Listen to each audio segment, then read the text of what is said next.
देखिए 2 मिनट रुक जाइए, इसके बाद देखिएगा। सुनिए ध्यान दीजिए। तो देखिए आपका है क्या कि जैन धर्म में आ जाएंगे पंच महाव्रत। क्या जी? पंच महाव्रत। ये क्या होता है? तो देखिए आपका है क्या पार्श्वनाथ के द्वारा, सुनिएगा ध्यान से, पार्श्वनाथ के द्वारा है क्या कि चतुर्थ याम शिक्षा है, मतलब 4 गो शिक्षा है। पार्श्वनाथ 4 गो शिक्षा दिए थे और 1 गो महावीर स्वामी इसमें शिक्षा जोड़ दिए। इसी को कहा गया पंच महाव्रत। क्या कहा जी? पंच महाव्रत। यानी कि पंच महाव्रत किसे कहा जाएगा? तो पार्श्वनाथ के द्वारा दी गई 4 शिक्षाएं और महावीर स्वामी द्वारा दी गई 1 शिक्षा है, दोनों मिलाकर 5 बन गया। इसे ही कहा जाता है पंच महाव्रत। अब देखिए है क्या, जैसे पंच महाव्रत में क्या क्या है? तो एक है सत्य, अहिंसा, आस्ते, आस्ते मतलब भाई साहब चोरी न करना, अपरिग्रह मतलब धन संचय न करना, और चौथा जो मतलब सॉरी जो 5वां जो है महावीर स्वामी जो जोड़े वो क्या जी? ब्रह्मचर्य। क्या जी? ब्रह्मचर्य। ठीक है, तो ये पंच महाव्रत आपको समझ में आया? ये पंच महाव्रत किसे कहते हैं? मतलब इसमें 5 गो नियम बताए गए हैं, ठीक है ना, जिसमें 4 गो है पार्श्वनाथ दिए गए और 1 गो महावीर स्वामी। ठीक है, अब ये जो है जैन भिक्षुओं पर लागू होता है। जो पंच महाव्रत है, महाव्रत जो है किस पे लागू होगा? जैन भिक्षु। जो भी जैन भिक्षु बनेंगे ये 5 चीज का पालन करेंगे। सत्य उनको बोलना है, अहिंसा नहीं करना, अहिंसा मतलब रहना चाहिए, आस्ते मतलब चोरी नहीं करेंगे, और अभी धन को संचय नहीं करेंगे, और ब्रह्मचर्य के जीवन को जिएंगे, मतलब सादा जीवन जिएंगे। ठीक है ना, ब्रह्मचर्य मतलब। अब आगे देखिए, लेकिन दूसरे संबंध में कहा गया कि किंतु ये गृहस्थ व्यक्ति द्वारा इन 5 नियमों का पालन किया जाएगा, तो इस संबंध में उसे पंच अनुव्रत कहा जाएगा। क्या कहा जी? पंच अनुव्रत का नियम कहा जाएगा।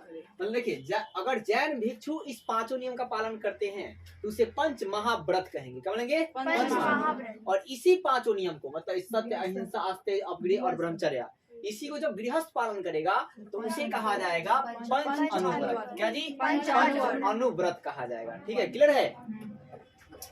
अब ये जो अनुव्रत है, ध्यान दीजिए, पंच जो अनुव्रत है वो महाव्रत के तुलना में उदार और व्यवहारिक है। उदार मतलब थोड़ा इसमें छूट दी गई है। क्या जी? छूट दी गई। और क्या आपका व्यवहारिक है। ठीक है ना, मतलब अपने घर की जिंदगी को जीते रहिए और काम कभी करते रहिए। ठीक है ना, इस चीजों को भी मानते रहिए। अब आइए देखिए, जैन धर्म के चरित्र निर्माण 10 भावों में उल्लेख किया गया है। जैन धर्म के जो कैरेक्टर का निर्माण है वो कितने भावों में किया गया है? 10 भागों में उल्लेख किया गया है। और इन 10 भागों को कितने भागों में कलेक्ट कर दिया गया है? तो 5 भागों। तो आपको पूछा जाएगा ना कि जैन धर्म में चरित्र निर्माण जो है कितने भावों में किया गया है? तो 10 भाव। और उस चरित्र निर्माण के 10 भावों को कितने भावों में कलेक्ट किया गया है? तो 5 भावों में कलेक्ट किया गया है। अब ये 10 भाव कौन कौन है? तो क्षमा, क्षमा मतलब समझते हैं ना, क्षमा कर दीजिए किसी को। फिर क्या? मार्दव, मार्दव मतलब कोमलता, मतलब कोमलता से पेश आइए। ठीक है ना, नहीं होता है कोई हार्ड होता है, कोई एक ही बार मतलब अपने बच्चे को डांटता है, कोई मतलब स्लो डांटता है, कोई टीचर हार्ड डांटता है, कोई टीचर स्लो डांटता है, तो वही चीज है कोमलता। फिर क्या जी? आर्जव। क्या जी? आर्जव। आर्जव मतलब सरलता से, किसी भी चीज को अगर आपको बता रहे तो उसे सरलता से बताने का प्रयास कीजिए ताकि लोग आसानी से समझ जाए। फिर क्या जी? सत्य, आपको सत्य बोलना चाहिए। फिर क्या जी? आस्ते, आस्ते मतलब चोरी नहीं करना चाहिए। ठीक है, संयम। क्या जी? संयम, आपको संयम रखना चाहिए। मान लीजिए कोई आप काम कर रहे हैं, आपको इसका रिजल्ट नहीं मिल रहा है, तो आपको संयम बनाकर रखना पड़ेगा। अभी पीसी की तैयारी कर रहे हैं, आपको एक बार नहीं हुआ, दूसरी बार होगा, तीसरी बार नहीं होगा, कोई भी आप तैयारी कर रहे हैं मतलब आपको संयम बनाकर रखना पड़ेगा। मतलब इसी को बोलते हैं इंग्लिश में पैशन, धैर्य। अब है क्या? तप। क्या जी? तप, आपको तप भी करना पड़ेगा। क्या जी? तप। फिर क्या जी? त्याग, आपको बहुत सारी चीजों को त्याग करना पड़ेगा, व्हाट्सएप का, फेसबुक का, इंस्टाग्राम का, रील्स देखना, सब त्याग करने पड़ेंगे। ठीक है, फिर क्या? आकिंचन। क्या जी? आकिंचन, आकिंचन मतलब भाई साहब संग्रह ना करना। ठीक है ना, आकिंचन क्या जी? आकिंचन का मतलब भी संग्रह ना करना। फिर अपगृह का मतलब भी संग्रह न करना। ठीक है ना, और फिर आपका है क्या? अपगृह का मतलब यहाँ पर लिखा है। अब आगे देखिए, ब्रह्मचर्य। क्या जी? ब्रह्मचर्य मतलब सादा जीवन जीना।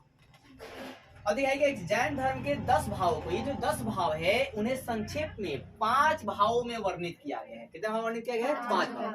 अब ये 5 भाव कौन है? पहला भाव है अहिंसा। क्या जी? अहिंसा। अब अहिंसा में क्या क्या है? तो क्षमा करना, आप क्षमा कर दीजिएगा तो ये अहिंसा नहीं ना कीजिएगा जी, मारकाट कीजिएगा। दूसरा बात है जी कोमलता। क्या जी? कोमलता, अब किसी कोमलता समझा दीजिएगा। फिर क्या जी? सरलता, किसी को आसानी से बता दीजिएगा। ठीक है, दूसरा क्या जी? सत्य, सत्य भाई साहब सत्य है। ठीक है ना, सत्य बोलना चाहिए। नहीं क्या? आश्चर्य। क्या जी? आश्चर्य मतलब चोरी न करना। एक और बात है, आस्ते का मतलब ही चोरी न करना और आश्चर्य का मतलब ही चोरी न करना। फिर क्या अपरिग्रह, क्या जी अपरिग्रह मतलब त्याग और आकिंचन, त्याग और क्या जी आकिंचन। तो आकिंचन में क्या है जी संग्रह न करना। और है क्या ब्रह्मचर्य, ब्रह्मचर्य में कहता है संयम और क्या जी तप, मतलब जो ब्रह्मचर्य होता है वो बहुत अपने आप उनके अंदर पैशन रहता है और वो बहुत ज्यादा तप करते हैं। और ऐसा देखा भी गया है कि जो भी लोग इसे फॉलो करते हैं वो बहुत जल्दी सक्सेस पाते हैं।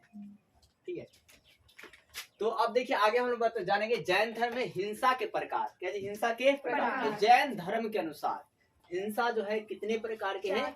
4 प्रकार के। एक है संकल्पी हिंसा, एक है उद्यमी हिंसा, और फिर है आरंभी या गृहस्थी हिंसा, और चौथा है प्रतिद्वंदी हिंसा। पहला हम जानेंगे संकल्पी हिंसा क्या होता है। तो जानबूझकर जो भी हिंसा किया जाएगा उसे कहा जाएगा संकल्पी हिंसा। अब आपने ठान लिया कि किसी को मारना है, रूपा को मारना है, तो रूपा जी क्या जी मारना, ये संकल्पी हिंसा हो गया।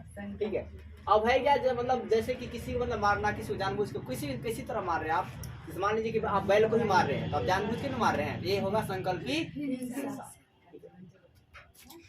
अब फिर क्या उद्यमी हिंसा, क्या जी उद्यमी हिंसा। तो है क्या कि देखिए व्यापार में की जाने वाली हिंसा को उद्यमी हिंसा कहा जाता है। तो व्यापार में की जाने जो हिंसा होगी मतलब मिलावट जो होगा ना उसे कहा जाएगा उद्यमी हिंसा।